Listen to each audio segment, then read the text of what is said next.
So I wanted to get things going and introduce Matt. I met Matt like I met you, Amy, through our rental and a couple of years ago, and we stayed in touch and developed a beautiful relationship. And I really appreciate his opinion as a professional. He's the co-owner and director of business development for Life Inc. Retirement Services. And on daily basis, he's designing custom 401k plans for small businesses and real estate or self-employed professionals, right, Hmm. Matt? Yep, yep. He is also the co-founder, I mean, the founder of Shirley Insurance, which is an online insurance agency for financial independent community. He has been in the industry for over 20 years, and he was awarded Napa's top 50 under 40 for 401k plan advisors throughout the country in 2019. So he knows what he's talking about, and I wanted to bring him to you guys so you can pick his brain, maybe learn something, and just get back to improve all together, all of us.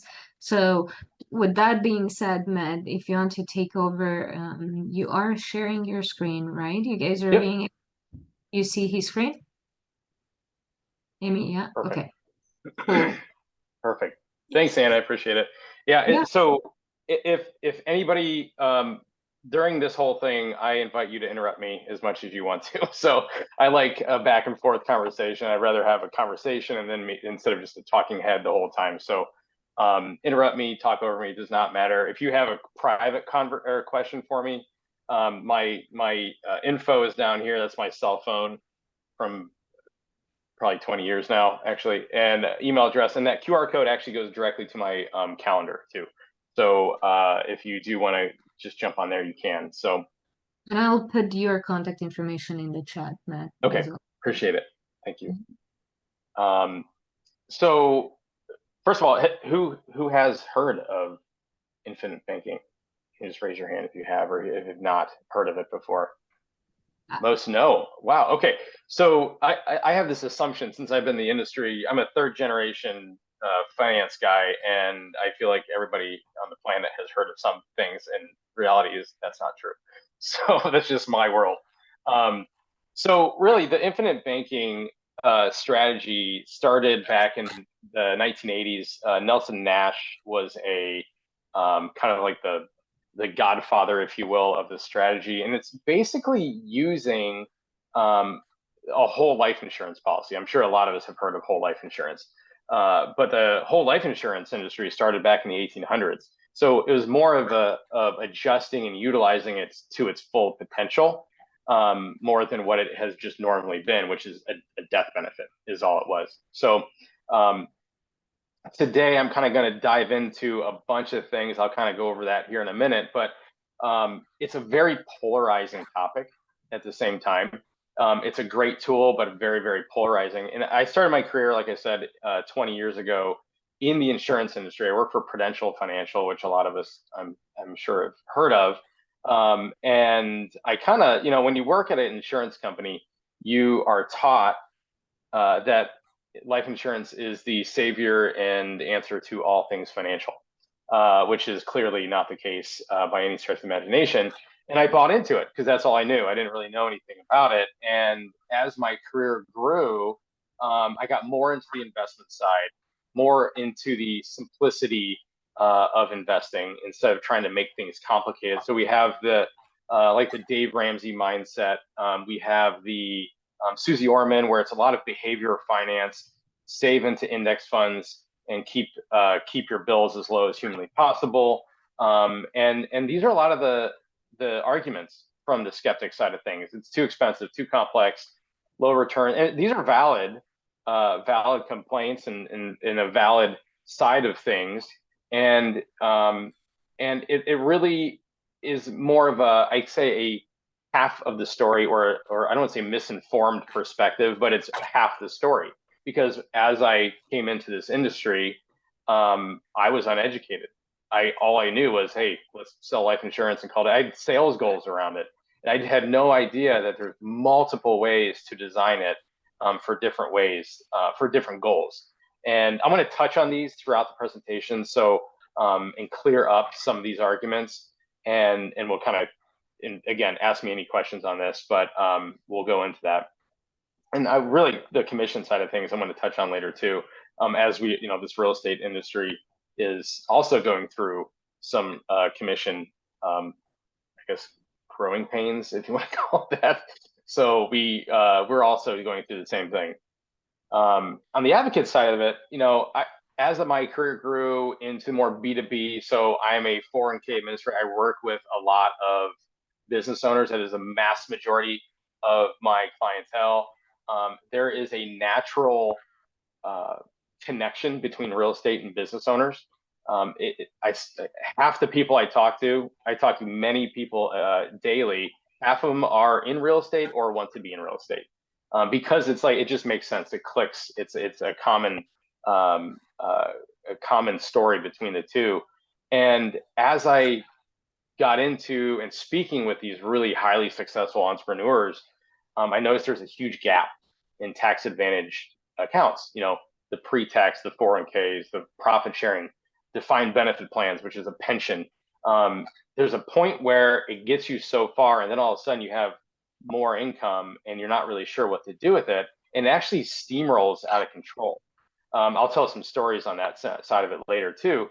But a lot of these advocates, if you will, Tony Robbins is kind of where Anna and I started talking about this a little bit more too, because he talks about it a lot on certain levels. And Jim Harbaugh, if you're a football fan, Walt Disney, the Rockefellers, they're all, it's this common denominator product amongst all these very successful entrepreneurs. And I'm not the kind of person who's going to say, let's do what the wealthy do. I don't think that's a realistic phrase. It's more of adjusting your mind, which I'll touch on here in a little bit too. But and problems occur when you try to do that too. But now, what we're going to talk about today really is I'm going to dig in kind of what the infinite banking concept is, how it connects with real estate is where I'm going to spend most of my time on how you can use it with real estate investing. I want to show you a case study and then kind of explain how it all fits with everything else. And then again, we can do it at the end. You can interrupt me during this whole time. It does not matter to me.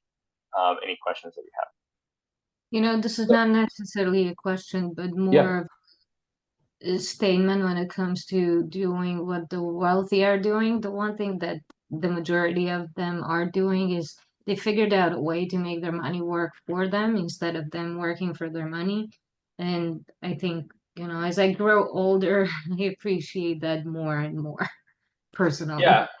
And I think it's a mindset shift. When I fell out of the whole buy-in to the insurance. There's a point in my career where I did not like this life insurance infinite banking concept. I didn't think it worked because I was really buying into the simplicity part of it, and which is kind of a scarcity mindset of pinching every penny so you can save as much as you humanly possibly can, and hopefully there's a balance at the end.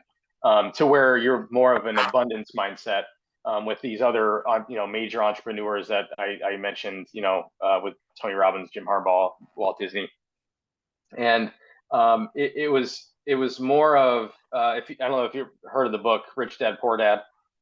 Is a very popular finance book. If you haven't read it, read it. It is all about buying income producing assets and the mindset behind that. And it's a great book. But so I did want to ask a question. How many are business owners versus real estate investors, or both? And the reason I am asking this question, and it's not really you don't really need to answer it, but real estate investors also come to us because real estate investing is a business. Every property you own, whether it's commercial or residential, is a mini business. There's profits, there's losses, there's deductions, there's what's your net. Everything in both sides, business and real estate, is what is your net. Are you in the black? Are you in the red? And that's kind of what I want to touch on here in a little bit. So, infinite banking. I hate the name. I can't stand it. I think it's the corniest, and it cheapens the overall concept of the whole thing. But there are so many names for infinite banking. It's just a coined phrase that one author back in the 80s called it. But you'll also come across like be your own bank, bank on yourself. His book actually was called Banking, be Your Own Bank or something like that. But overfunded life insurance is more of a simplistic name. PPLI is the Tony Robbins. That's what he talks about. PPLI is private placement for very high net worth individuals where there's different kinds of investments inside of life insurance. I won't go too far into that today. But on the business side, which is where my perspective comes from mostly, we call it non-qualified retirement plans. There's qualified, which is the 401ks, the profit sharing, and there's a lot of fairness laws. So we go non-qualified, meaning all your employees, if you give it to yourself, you have to give it to your employees. And when you go non-qualified, you can target one person, you can target the owner, you can target your key employees.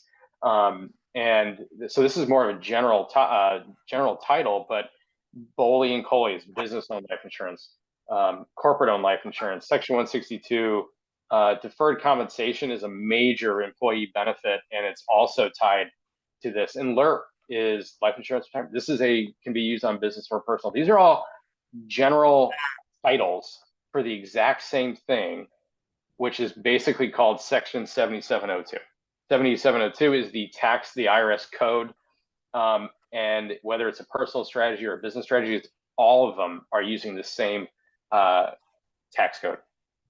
And it mimics the Roth contribution, like if you were putting Roth into your 401k or Roth into an IRA. It is not a Roth, but it mimics the Roth, the way it works itself out. So 7702 talks about tax deferred growth. You pay your taxes, you contribute into the life insurance or Roth, and then it grows tax free throughout the life of the contract. Tax free loans. This is the biggest, most important part of this entire strategy. Is you are taking tax free loans, just like if you were taking a loan on your real estate, right, with a home equity line of credit. It's your asset. So if you're taking a loan against your own asset, there's no tax implications. And the way this is structured through this tax code, it allows you to do that same thing. You're not liquidating anything to do that. You are taking a loan against the policy. And all this is wrapped around, it's called a modified endowment contract. I'm not going to go too far into this, but it's basically a ratio between your cash value, the balance that you have inside of this policy, and the death benefit. The only way this works is as you maintain this MEC level, which is on automatic. But if you go beyond that, if you go underneath that, it turns into an investment, and then all these special tax handling goes out the window. So we will touch on that a little bit more. So this is more of a general thing. So infinite banking, I'm going to use this phrase throughout, even though I don't like the phrase. I'm going to use it just because it's a common word. There's two mindsets, two methods to this. Whole life insurance versus index universal life. Whole life is more of the original idea, the older concept, old school, and the index universal life is the new age version of it. Okay, whole life is a more conservative. You get a fixed rate inside the policy, and there's fixed crediting interest rates, and it's less flexible. You can't change the policy after it goes into effect. So if you set the amount that you want to put into it, that's it. Universal life is a much more fluid, flexible product. It has a variable range of interest crediting. So it has a cap and a floor, and it's usually tied to the S&P 500. And so you can earn anywhere between 0 and 10% per year. So that gives it more potential because it has a higher interest rate, where the whole life is going to do maybe 5.5% is what you're going to expect. So it's a more conservative mindset behind it, which is okay. I'll explain why it's okay here in a minute. But no matter which one you use, it's a fairly simple concept. And this is probably the most important slide on this whole thing. The whole idea, you're basically just using the life insurance as a custodian, as a place to hold your money, so we can utilize that tax code. And you want to squash the death benefit down as much as humanly possible. Otherwise, the death benefit is the most expensive part of a life insurance policy. The insurance companies want you to have a big life insurance death benefit because that's where they collect all the money. That's how they collect all those fees. And we don't want that. It's an ancillary part of this because it will promote the cash value growth. We want less fees so we can increase the cash value. And then we want to have a good interest rate history. We want to have a good crediting history of the rate of return. So this is how these three here is how you accumulate the money inside of the policy. So you squash the death benefit to enhance the cash value growth, and you want to have a good rate of return on it.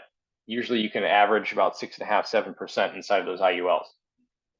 Then on the tail end, which is where we're going to use it for real estate, is the lending, right? So you want to have a net 0% loan rate. There's certain carriers that do that. So the money on your own money, you don't want to have to spend any interest against your own money. That's the whole point. Or you have a participating loan, which is it still stays invested, but then there's an interest rate against it. So for example, the interest rate is 5, but you're earning 7, you're still earning 2% on that same money. It's arbitrage.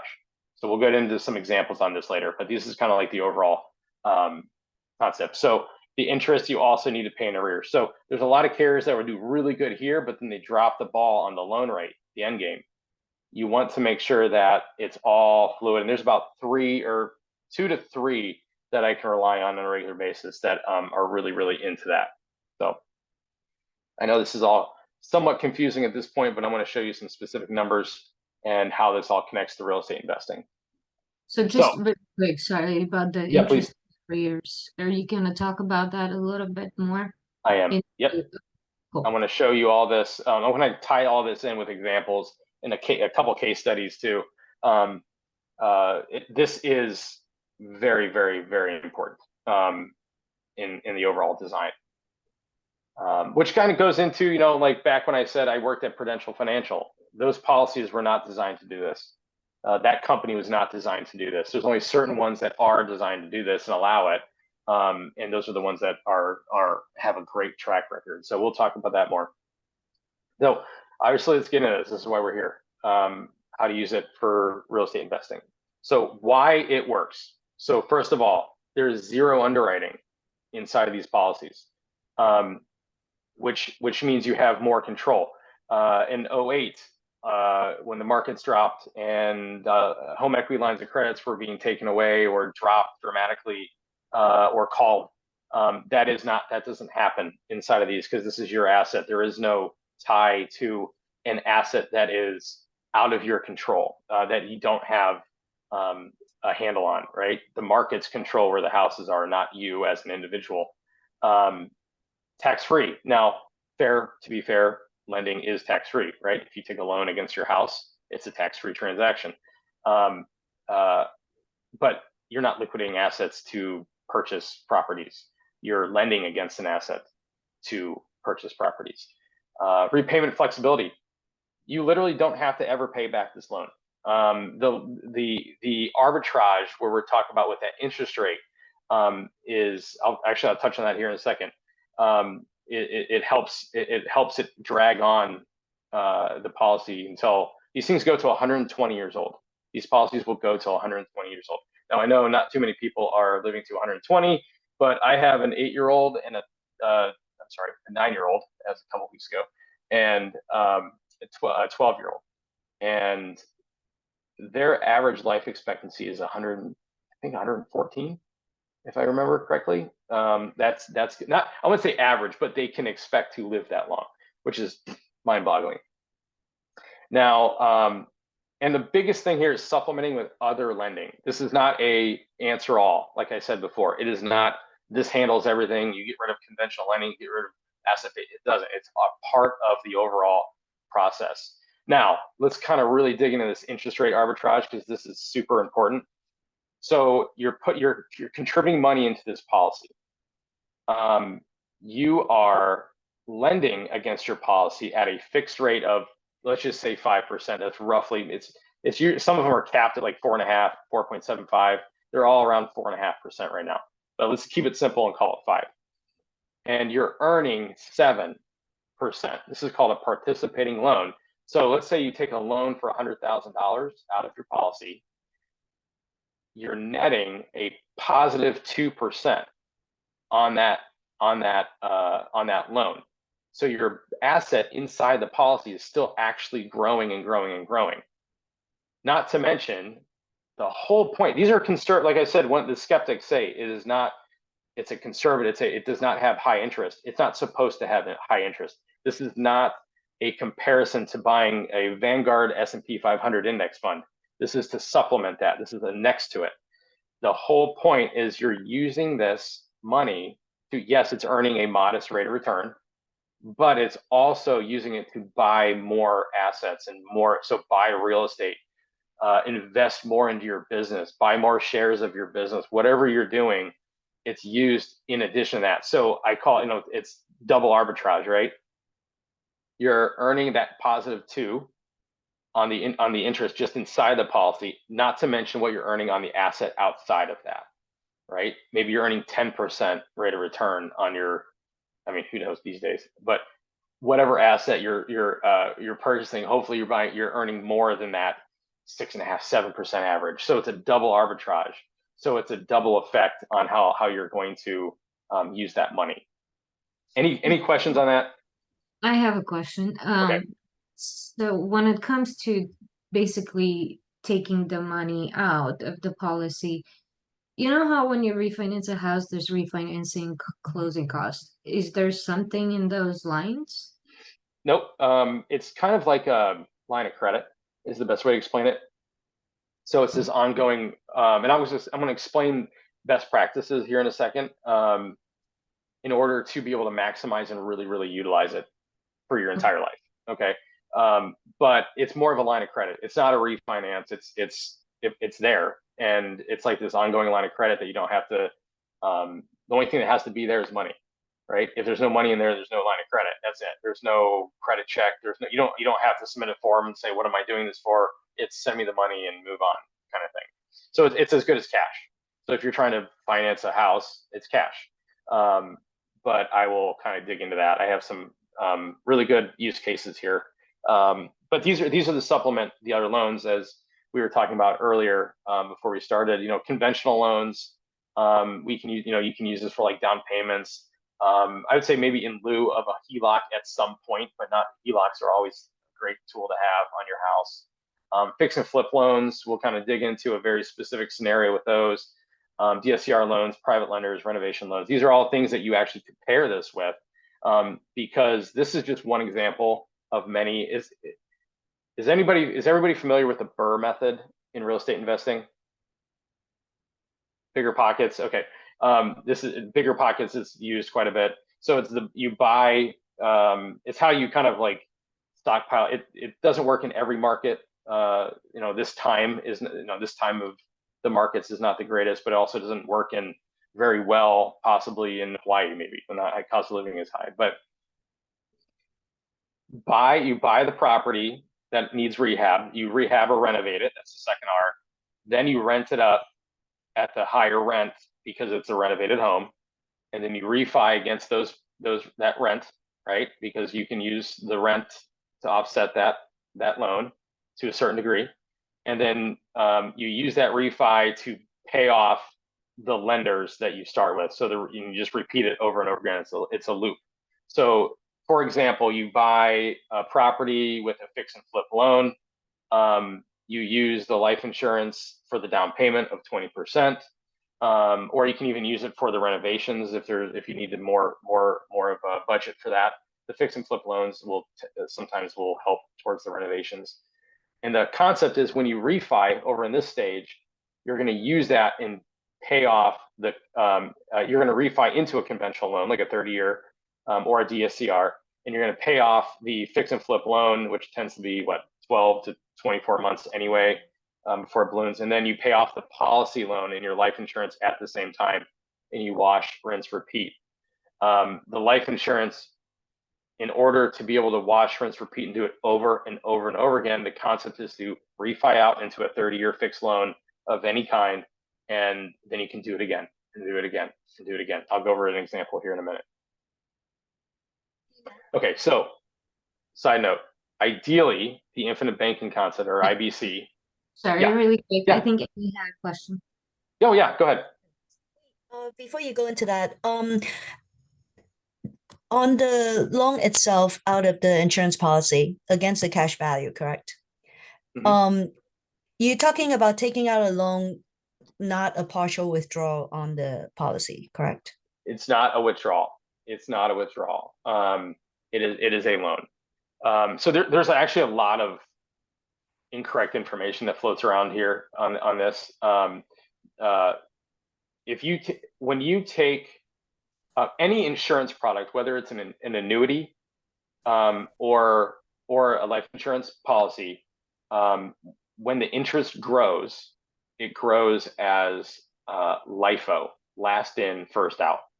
Okay, so if you were to simply just withdraw it, you're going to take out the interest first, which is 100% taxable. It's not even like a portion of the principal, a portion of the interest. It would all come out and it'd be taxable. So you take a loan against the policy. You do not take the withdrawal. Um, okay, so I hope I was not given the incorrect information. This came up like the perfect timing. I literally Good. just did this week. Oh, you did? Good. Okay. Except I never heard of that term, infinite banking. It's basically, I mean, I heard of it, but I just didn't know those terms. Yeah. But I was told, and I hope I was not told the wrong information, as long as the partial withdrawal is below my cost basis of the insurance policy. So what I put in, it is not a taxable event. So that's part of the story. So that's if you were to cash the whole thing in and say, I don't want to do this I did a anymore. partial. I did a partial. You did a partial withdrawal? Right. Below my cost basis. And you just okay. So that reduced my death benefit on that policy. Yeah. And so I kind of did it for different reasons. Yeah. But basically what you had just gone over just now, I did that with my HELOC when the rate was low. Mm-hmm. So Anna, when we talked about the Indiana properties, that's exactly what I did. I used our HELOC instead of an insurance policy and, took it out, refi, put it back, and Watch rinse repeat, and yeah. the rates was very cheap back then, a few years back. So that is not a good time right now. It's too expensive. But so I literally just sent that in yesterday to did a partial withdrawal below our cost basis, and that basically we still have plenty of cash value left in the policy, but almost drain all the cost basis. So it's I think depends it's on how they did it. About. Those are these are like two separate types of transactions, to be straightforward with you. So okay. You did like a partial surrender is what you really did there, where you lowered the death benefit. Right. So it's kind of like a half surrender, if you will.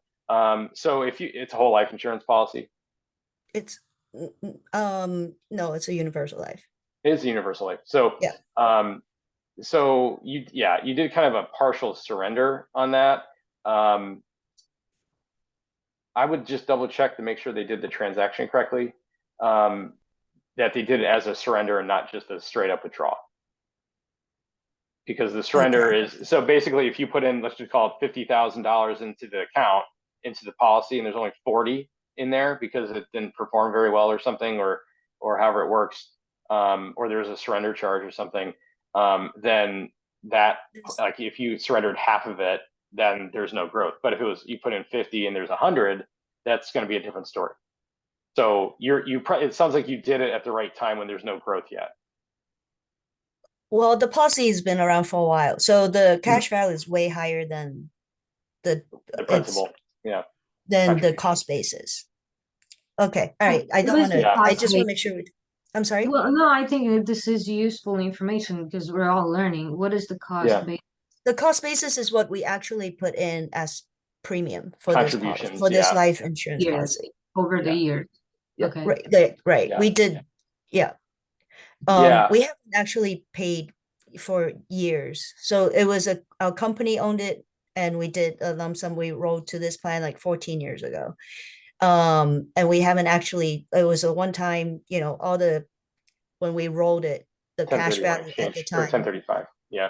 10, right, 10, we did Yeah. 1035 to this current policy, and then now we have a whole bunch of cash value in it. So we just basically tapped that. Yeah. Because this policy didn't have it's not free. So what you're talking about is 0% loan rate. This one has an interest rate. So if I don't pay it back, that was the difference. That's why we were advised to do the partial withdrawal, because it would keep incurring the interest if we don't pay back, and it will keep reducing the death benefit, right? I mean, the policy is still active. Yeah, it So just that's lowers the why we death did it benefit. that way. Yeah, it's those are like kind of two sides of that's one way, like it's a partial surrender versus a lending against it, but wanting to maintain the policy as is. So I would just make sure you double check that, or I can help you with it. If you don't have a person there to talk, if you want me to take a look at it, I can help you with that. To take a look to see how the transaction goes. But I would just call and say, are you sure this is not going to be taxable? It depends. Sometimes it depends on who you talk to. I know. I actually already got two different answers. Oh goodness. Okay. But okay. All right. I'd love, if you want to connect, we can, and I can talk a little bit more about it on the side here. But that makes, when you said that, it brings up a really good point. This part here, squash the death benefit on an IUL or on a universal life policy, it's very, very important on how the wording of the death benefit. It's called, it needs to say increasing death benefit, not level. Okay. So when you look at your document, your policy, it needs to say increasing death benefit, not level.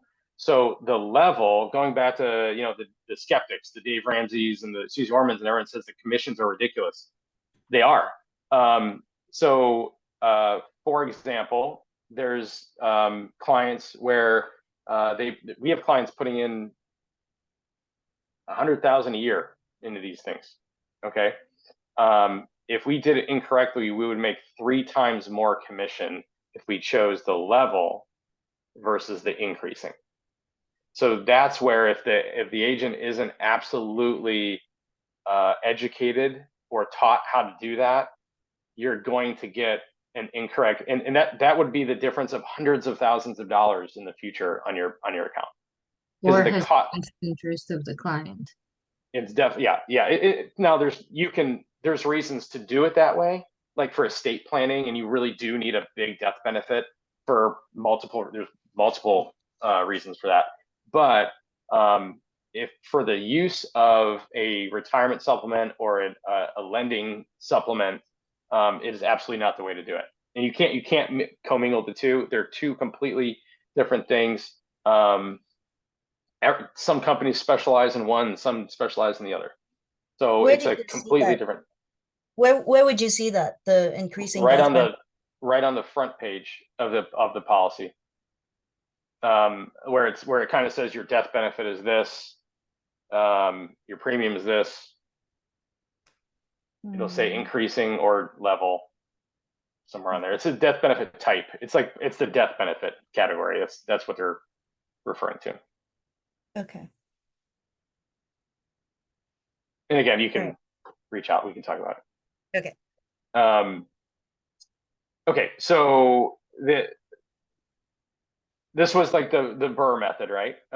So kind of like what you said you did in Indiana. I think you said, Amy, right? Is that your name, Amy? Yes, right.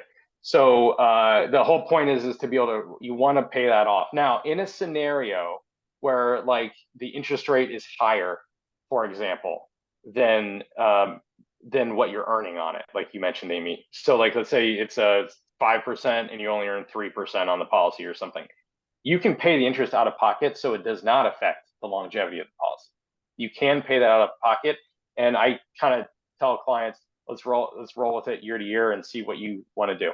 And you can switch from net zero to the participating loan. You can switch on certain carriers from one to the other. And those are things that you kind of have a good relationship with the agent and with your advisor to make sure that's an ongoing thing. So now, ideally, the IBC, I'm just going to call it IBC, is a long-term strategy. Okay, it's a start small and work up because of the way that MEC, do you remember that ratio between the cash value and the death benefit, right? That's super, super important, because if you put it like, there's some carriers, like you can throw in a big lump sum and it's priced better than others. Some are priced where they want you to put in just an annual or monthly contribution over time. Some of them do better with a lump sum. But if you put a lump sum into a policy, it's going to bloat the death benefit because of that MEC ratio right off the bat, right? You put in $500,000 rollover from another something, and you try to get it, it's going to buy you like $1.5 million of death benefit. Versus if you did it spread out 7 years, 7 years is the break even point here. If you do it over 7 years, your death benefit might be 800,000 instead of 1.5. And that's a huge difference of hundreds of thousands of dollars in the long term. Okay, so again, start small, increase it over time. This is the best priced, most efficiently priced strategy out there. Start small, do minor renovations, supplement other loans like we talked about, help with closing costs in like the first 10 to 12 years. Beyond that, you're in growth mode. You let it grow. The only thing you do is let it compound, and you are using it for larger budgets, maybe even funding full projects as cash, but you still want to refi out for that 30-year conventional because you want to be able to use it again over and over and over and over again, right? And then you get the tax write-offs for the 30-year mortgage. It's all about arbitrage, leverage. That's what it's all about. And then when you, on top of all this, if you keep paying back that loan that you use it for over and over and over again, it's now a retirement supplement, and you're literally taking loans against the policy that you never pay back. But you're still earning that arbitrage above and beyond what the loan against. So you might be increased. So it extends out your withdrawal. I'm going to show you some materials on this. It literally allows you to withdraw the money out of your account longer than just a traditional withdrawal out of an investment. Because if you're investing money out, if you withdraw money out of a traditional investment, there's no more money to invest. Right? It's not in there. But when you take it as a loan, it's still sitting there investing with that 2% arbitrage, for example. And at the end, estate liquidity. Estate liquidity allows your heirs to keep the real estate in case there's a liquidity event or a need for taxes. Short story here, I lived in Florida for a long time. There's a massive property called Babcock Ranch in Southwest Florida. There's an estate tax over 20-some million now, and the property was worth well over that. And there was no estate plan, there was no life insurance policy, and there's no way to liquidate when 40% of the value of that property became due in taxes when he passed away, and they had to sell it, this massive, massive property, and now it is a bunch of houses, basically. So if the liquidity that you get from the death benefit, which is tax-free in the end, allows your heirs to keep all that property you've been investing in over your lifetime. So it just compounds and compounds and grows. So it's a huge wealth building tool. So let's talk about John. John is the case study I want to bring up. He's 45 years old, which is kind of like an average age on this. That for some reason, nothing tied to that age, but he's going to be putting in $30,000 a year into this policy just so you can kind of see the power of it. I usually tell people $500 a month, 6,000 a year is the bare minimum. You want to do something like this, just because there's not much you can do with that balance on real estate investing. It's going to take a long time to get to that point. But now these are the numbers. He's putting in 30,000. He's only doing it for 10 years. He's going to stop after 10 years. The death benefit is $435,000. Can you imagine if you went death benefit heavy and you're putting $30,000 a year into a life insurance policy? It would buy you $2.5 million of life insurance. But because this is done as a as a very specific design, like I talked about, it's only buying 435. That is the secondary priority, is the death benefit. The value at 55 years old is 379,000. The value at 75, which is like a retirement years type thing, is 1.5, and they're able to take out $132,000 until they're 120 years old, tax free. Okay, so let's take a look at it from this point, right? You start small and work your way up. So you're putting in 30,000 into it per year for 10 years. This is, you can see there is a cost of insurance here. There is a cost. This is that expensive part of the skeptic. All the fees on these things come out in the beginning, and when you stop funding it, it is nominal, the amount of fees. It's like buying 1-year term life insurance policies is the cost. And the amount that you can access is this column, because they put a surrender charge on it. They want to make sure that they are protecting the money, because if you give them 30,000, they want to make sure that they have to be able to pay back the 461,000 of death benefit here, right? But it grows very, very quickly, and after year 12, these columns are the exact same year. This is just one company. Some of them are 10 years, some of them are 12. But you're able to use all this money here in this column here to be able to lend against for real estate transactions and business expenses, lines of credit, whatever you want. I wouldn't say buy a car with it, because that's a depreciating asset, and that kind of is a moot point. That doesn't help things. But buying income producing assets, like Rich Dad Poor Dad says, buy income producing assets, or buy investments that'll leverage well, that use that arbitrage well. Another good book, by the way, is Richest Man of Babylon, is another great book if you want to read that. Richest Man in Babylon. Thank you. Yeah. Good book. Anyway, so you can kind of see it's growing and growing. And after this, so I said the first 10 years, you're kind of doing small things, depending on what market you're in. And then you're getting more into larger. Some, if you're buying a single family resident in Akron, Ohio, you might be able to buy a full house with this. You don't know, but at the same time, you want to refi out. Coming to closing with cash is going to go faster than, you might be able to have a leg up on the competition, if you will. And oh, by the way, you need to notice this part here. So the death benefit starts here, but these policies are designed, they automatically increase year after year after year to stay just above that MEC ratio, that modified endowment ratio. So it does it automatically. There's no adjustments. It does it. And then I'm going to show you how it starts to come back down later, because you want to maintain that efficiency. So, and this is the bulk, the 30 years that you want it to grow and grow and grow. It's compounding, and then you see, it's only, look at this, 1.35 is this balance here, is the balance of the cash value. The death benefit is 1.5. So technically, the life insurance company is only on the hook for $150,000 of life insurance. That's why it's so cheap, because they're like, whatever, we're going to pay you back. When you at death, most of the money is coming back. It's yours, just like any other investment account, but it does it completely tax-free, just like any other life insurance policy. And then we're going to notice down here where we actually get to start withdrawing money. It's still considered a loan, but it's a withdrawal,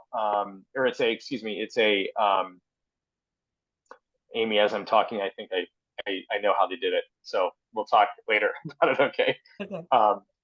So I think you're okay. I think I know how they did it. It's a withdrawal against basis, so you should be okay. You can start taking, now this is a loan that you never pay back. All these loans you pay back. These ones you do not. This is when you start going against your retirement supplement. I have clients who are stockpiling $200,000-$300,000 in pre-tax accounts. Pensions are allow you to put in up to $300,000 per year pre-tax. Okay.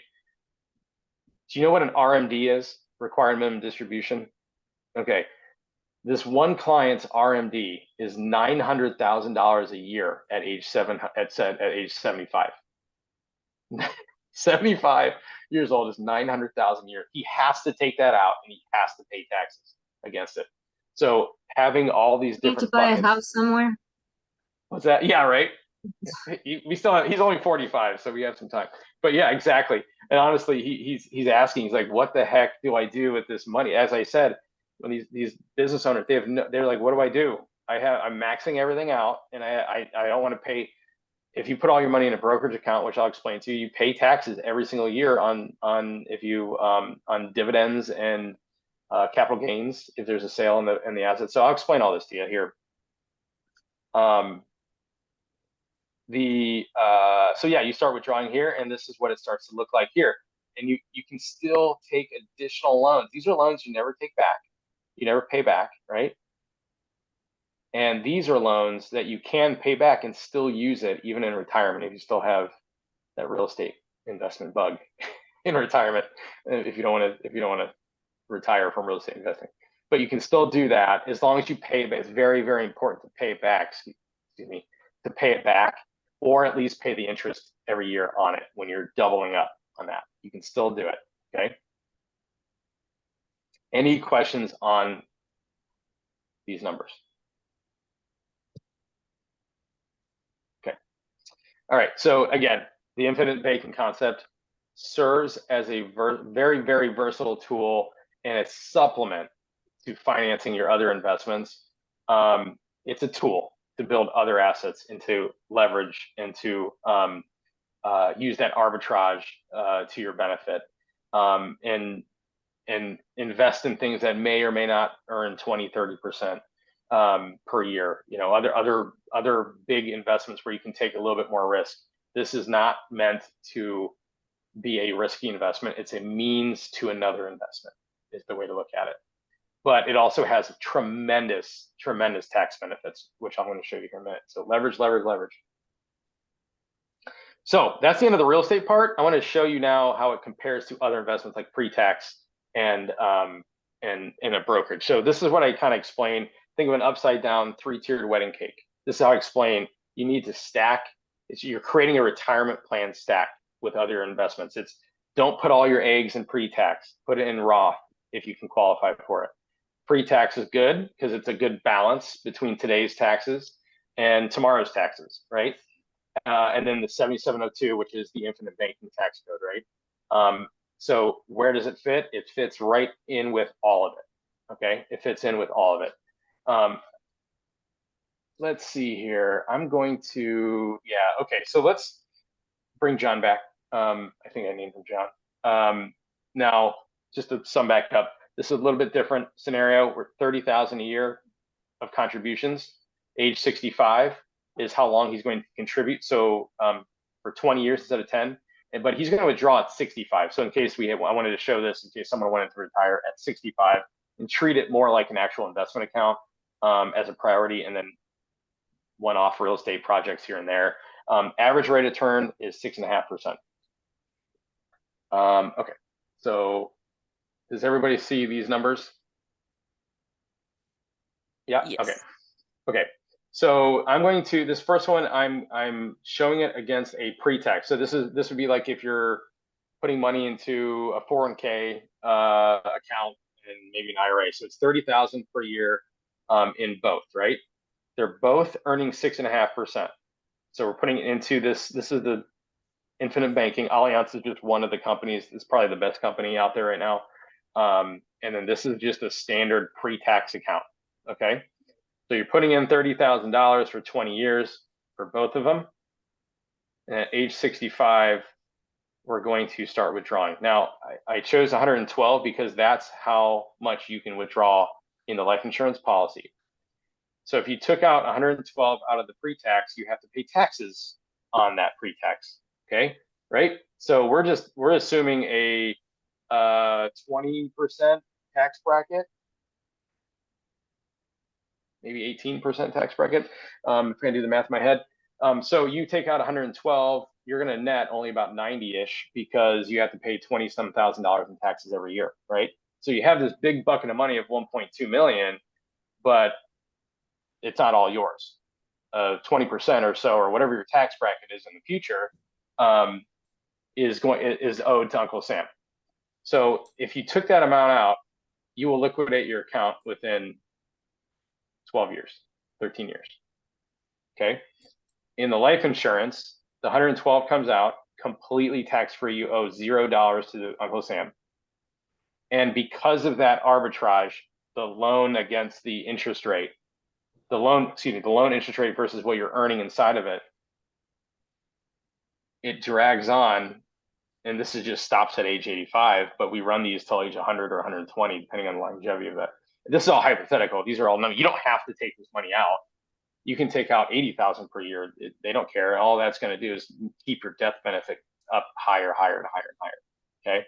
So the only reason why this works and it stays in the account longer and you take out more is because of that arbitrage that we talked about. Now, when you compare it, I'm just going to skip all this part right here down here. Both accounts, you put in $600,000. The taxable account, you were able to withdraw 1.4 million, 1.5 million total. Okay. So the net gain was 865. On the insurance policy, you put in 600. The amount of retirement you were able to take out was 2.2, 2.3 because of that longer withdrawal rate, because of that arbitrage. Then the death benefit at the very end, the top of it. So you put in 600,000, you won 2.1 million. You earned 2.1 million at the end of the day, at the end of the plan, if you will, versus 865 is what you made on the other side of it. So much, much, much larger. This is in comparison to a pre-tax. You want some pre-tax, but you do not want all pre-tax because you're going to have to pay every single time you want to withdraw money out of your for retirement. This is against a brokerage account, okay? Paying taxes throughout the years. So same scenario, earns 6.5%, you're putting in $30,000. The difference is you're paying taxes along the way, and you end up, because of that, you end up with an actual lower balance than the life insurance over all those years because you have to pay those taxes on a brokerage account year after year after year. And then the same scenario, looking at the final numbers here, 753 versus 2.1. So it's a balance of all of them. I'm not saying only do life insurance because that is by far not the truth. It is doing a little bit of everything to balance everything out. So when you are in retirement or when you're building phase and you want to invest in more, you can pick and choose and keep that tax bracket as low as possible. This book explains all of that in one single book. Now, he's very, very life insurance heavy. I'll just be straightforward with you. Everybody, like Oprah, everybody gets a life insurance policy in some way or another, but it explains the concept of managing your taxes in retirement. Managing your taxes in retirement is because we are at a historically low ever tax rate, ever. This is the lowest taxes have ever been. Do you know what the very first tax rate was when the taxes first started? No, I don't. One. It was 1%. But then before Reagan came into office, the highest tax bracket, right? So kind of like, the marginal tax bracket at the very top, right? The very highest, which was over 200,000, I think it was before Reagan got in office. Guess how much that rate was? 93%. What? 93% on any dollar you earned over 200,000 was 93%. It was as high as I think 96. So you can see they took that a little carried away from 1 to 96. But so Reagan actually comically, he was an actor. He very commonly was known for only working half a year. He's like, why would I work? Why would I make anything more than 200,000? Because I'm just going to give all of it to Uncle Sam. Why would I do that? Which makes total sense. So we are the lowest now. The only thing that's logical is we're going to, with the deficit and everything, not to get into politics, but we're going to have higher tax brackets in retirement. So the idea is to balance and have buckets to pull from to manage that down. He takes a little overboard and on that concept, but at the same time, it's a good book. If you use this QR code, it takes you right to the Amazon link if you want to take a look at it. think it's like $11 or something. But good way to understand how all those taxes work. So kind of to sum everything up, supplement other investments for sure. Not a one product meets all financial needs. Tax-free withdrawals are huge. Leverage, arbitrage. There's 0 RMDs, like I talked about, the 900,000 RMD required minimum distribution, and estate liquidity is very, very important on all this. And I'm going to kind of stop there, I think. Just a little side note, every single person is different. Every single situation is different. So this is not a one size fits all by any stretch of imagination. Like I've said many times, I don't like to hit people over the head with one product forever. It doesn't make sense for a lot of people. It makes sense for some people. So feel free, just again, if you want to talk, let me know. And we can answer any questions now. If anything left, let me know. Well, thanks. This is great. Perfect. And I can't believe I just looked it up. 1950s, like late 50s and 60 was the 91% tax rate. Oh, you did? You looked it up? Yeah. Yeah. Isn't that crazy? That's insane. It's awful. But that's what it was. So that was But the $200,000 back then is like, what is it today? a lot. I mean, Right. I mean, well, what's the highest marginal now? Over 400. So it's not even relative to the cost of living today. yeah. You know, it's 200,000. You can't even live off that anymore in Hawaii. So it's really hard to live off that in Hawaii anyway. So not to mention Or a lot of the other anywhere. parts of the country. Yeah, really anywhere. Yeah, that's like the new need for the middle range. So yeah, it's incredible. And that's a really, really, really important. These are complex products. They're not easy to explain. Sometimes the easy path is the way most people will go, because it's like an uphill battle to try to really think about it. But making sure that we're like available, because you'll have a question in 2 months after you'll have a question in a year, you'll have a question in 5 years. So You said there are just a few companies, insurance companies that offer these products that are geared towards this. Yeah, so Allianz is one. Allianz is the best. It's the best, period, right now. Midland National or Northwestern Mutual, or not Northwestern, excuse me, North American are two. Those are sister. They're basically the same company. Those are pretty good. They do great on the putting money into it, but they drop the ball a little bit on the. They have a net 1 loan rate. Any net 0 loan rate on these things will absolutely kill your cash value in the long haul. You have to have at least a net 0 loan. Very, very important. Allianz has the cheapest internal, because they have automated like what you're invested inside of the IUL, the Universal Life. Simple. S&P 500. Keep it simple. All of them have these creative, like their own index to work off of, and they're pointless. You want to have the S&P 500 as long as you can, because it's simple and it's cheap and it's automated and it keeps the internal costs low. So you said net 0 is not good. No, net 0 is great. So when you have 2 options when you do a loan, you can either do the net 0 loan, or some companies are like net 1 or net -1, but that net loan is like a fixed. This is it. This is your loan. You don't have to think twice about it. Don't worry about it, right? That's one. Or you can choose the participating loan, and that's where the arbitrage kicks in. If you earn 5, or if you earn 7, but you're only paying 5 back, you're netting the 2. You have 2 options, and another reason why Allianz is top is because you can literally pivot from one to the other as depending on the year. We take a look at the year and say, hey, how's the markets looking? Are we going to beat this, or is it looking terrible? Let's go net 0, or do we go participating? You can change it. It's very, very important to be able to have those options. Well, this was It's very. spinning. What did you say, Amy? Wheels are spinning. There are so many options. Yeah, It's There's if a great. lot. your wheels are spinning with your level of sophistication, what can I Well, say? no, we got the pro here. This is great. Okay.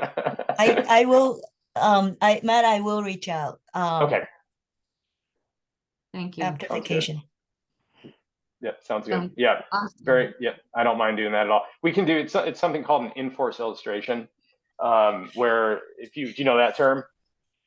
I have like You have all of them. Good. I That was cuts it corner. I was looking at it as you were talking. Yeah, an in-force illustration is like a crystal ball into the future of how it looks. And you can say, you can even do a hypothetical. What if I took 50,000 out now? What does it look like in 20 years?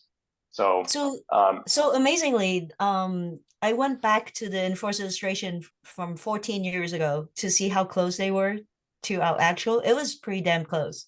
that's good. That's very good. Because yeah, I think all of us probably remember or have heard of what the interest rates were in the 80s and 90s, right? Ridiculous.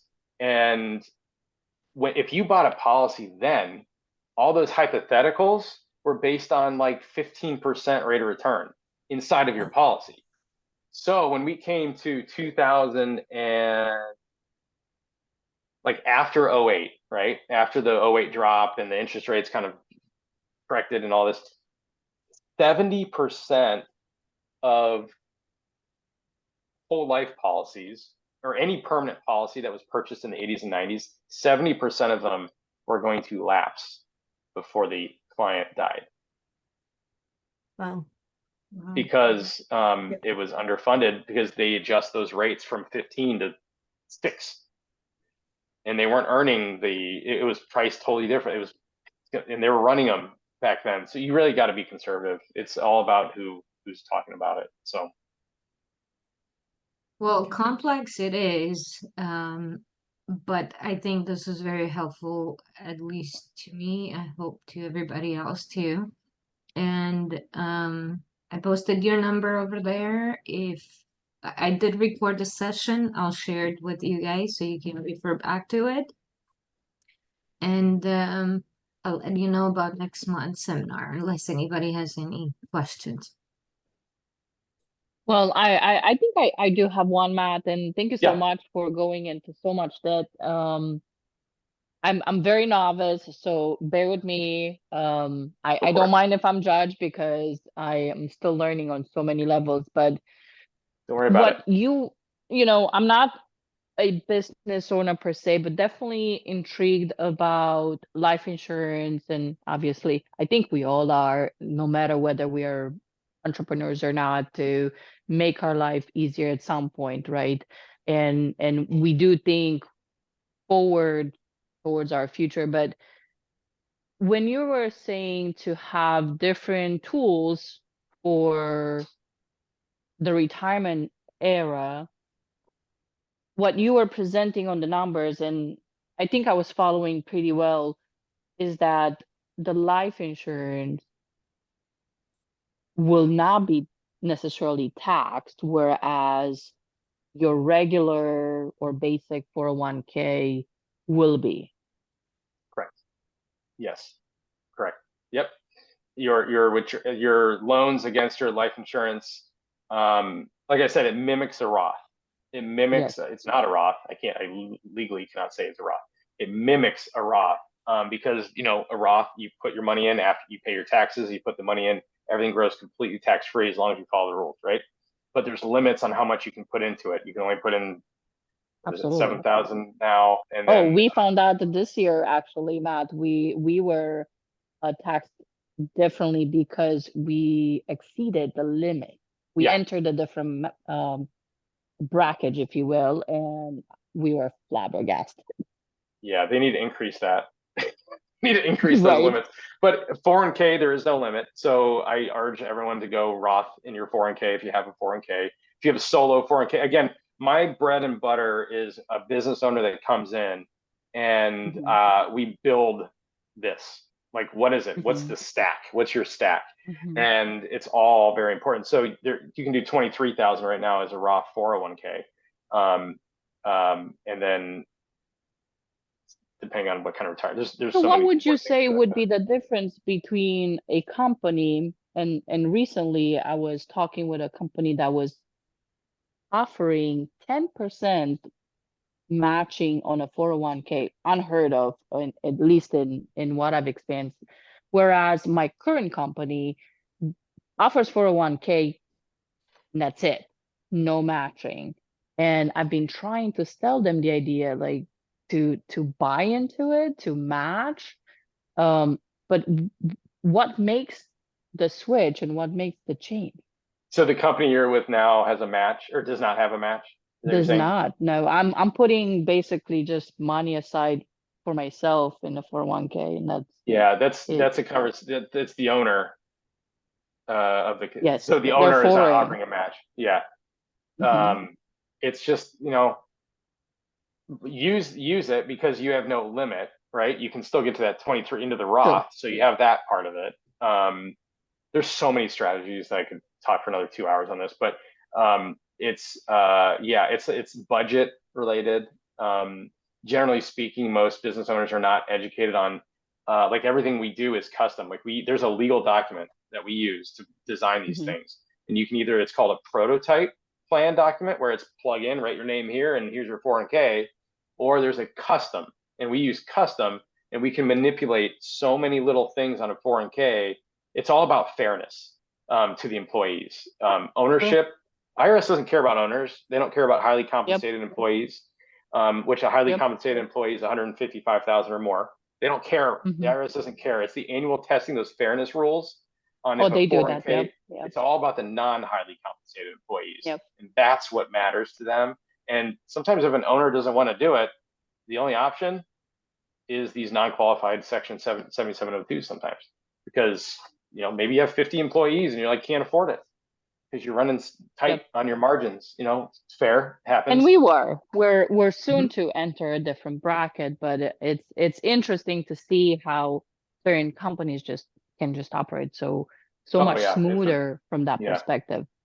All budget. I think we might have connected in the past, or at least my husband, but we'll definitely reach out to you, pick on you, because, well, as everybody else on the call, we want to make our life easier towards the end of our lives. That's right. Live in abundance. So I appreciate you walking us through. I probably grabbed only maybe 10%, is just because my brain operates very slow. My husband couldn't attain. And let me tell you, the Good Dad, I'm sorry, now it's not Rich Dad, Poor Dad. Yes, my husband actually loved that book, and he's working on so many. So he would have loved this, but we'll definitely reach out to you. Beautiful. Looking forward to it.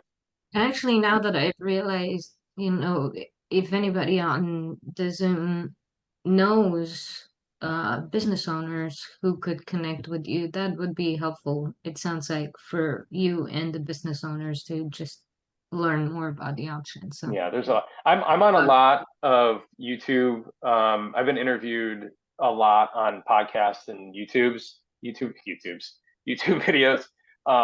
And if and some of them are literally designed purely around small business taxes, tax planning, and CPAs and all sorts of people. I'm connected with all of them. So if there's information on specific things you want to learn about, let me know and I'll throw some episodes over to you too. So sounds good. When I send out the recording, maybe I'll include some of those too.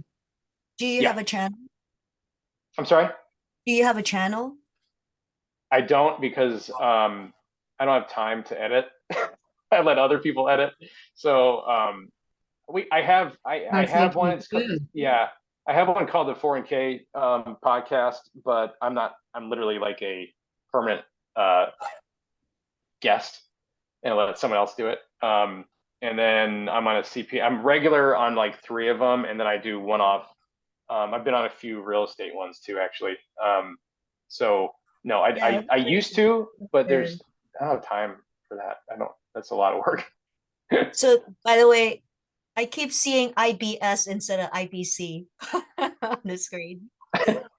I told you I don't like the name. Yeah, I don't like the IBC name. Yeah. You guys know what IBS is? No. Is there more than one? Irritable bowel syndrome. Yeah, Oh, that's right. I thought that's what you're talking about. I was like, wait a minute, Yeah. is there another one? Yeah. You're like, I'm not gonna say it, but listen. All right. All Well, right, great. Some of this will give that to you. I have a But question, Matt. yeah, So obviously it would be a custom kind of consultation that the plans that you presented, it actually puts using the insurance towards real estate investment out if you're starting from day one, right? You're 100%. Yeah, it's a long-term strategy. Is that what you're saying? Yeah. Yeah.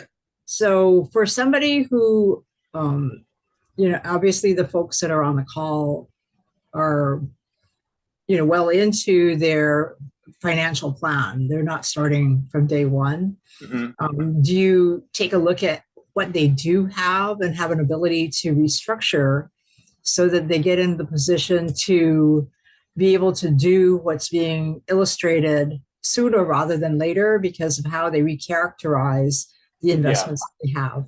Yeah, there's actually a specific carrier, couple, Securion's one, there's a few others, but they do well with lump sum, and there's a specific way to structure it as well, where there is no that it's most efficient to drag it out, like we talked about, as far as death benefit that there's no other way, that's the best.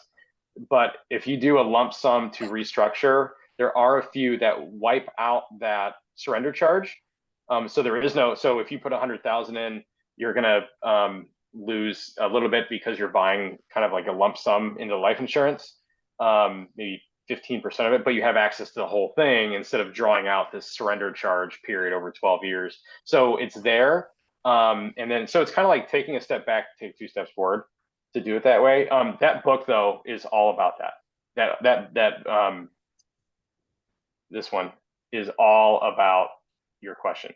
So if you do want to look at that, it's a weekend read. It's so easy. It's not going to take long to read it, but it's it's all about like let's take a look at how much pre-tax you have versus, and then make sure that we're not lining out. I have financial planning software that we use for that, so you can really look forward on it and see what kind of numbers you can expect, and try to stay as low as possible in retirement for that. Thank you. Awesome. Well, thank you guys for taking the time to join us, and I'll let you know about the next one next month. Yes. Thank you. Thanks, Anna. Good talking to everybody. Thank you. Okay, have a good night. Good night. Thank you. Thank you. Bye.